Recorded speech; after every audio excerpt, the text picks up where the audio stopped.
Hello all, welcome to Navyani vlogs. ఈరోజు recipe వచ్చేసి పెసరపప్పు.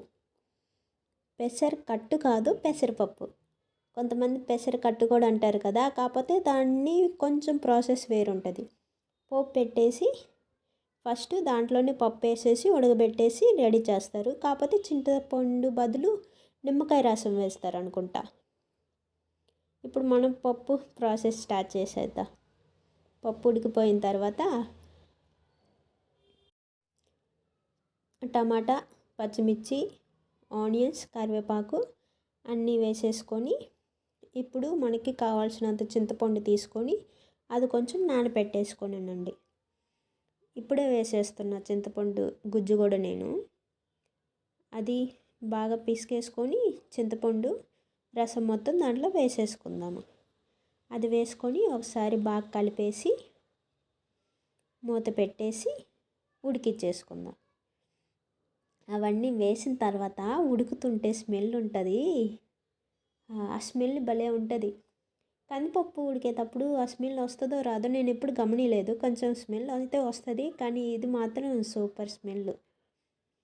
అది ఉడికిన తర్వాత దించేసుకొని ఉప్పు వేసుకొని ఎనిపేసుకోండి. ఇప్పుడు పప్పుకు రెడీ చేసుకుందాం.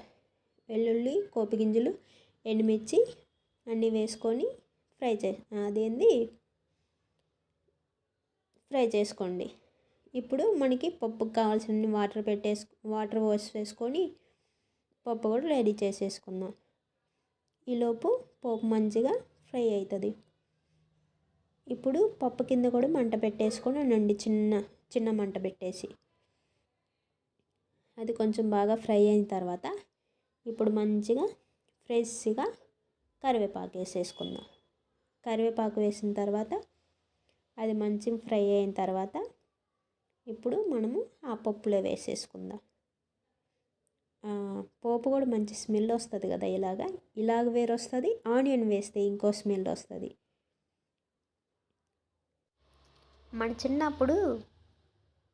చిన్నప్పుడు మనం ఫుడ్ స్టార్ట్ చేసేటప్పుడు మనకి స్టార్టింగ్ ఇప్పుడంటే ఉగ్గు అవి ఇవి అంటున్నారు, కానీ అప్పుడు రసము, పప్పుచారు, ఉట్టిపప్పు, నెయ్యి వేసి చింతకాయ పచ్చళ్ళలో పప్పులో నెయ్యి వేసి అలాగ పెట్టేటోళ్ళు. లే ఉండేది టేస్ట్.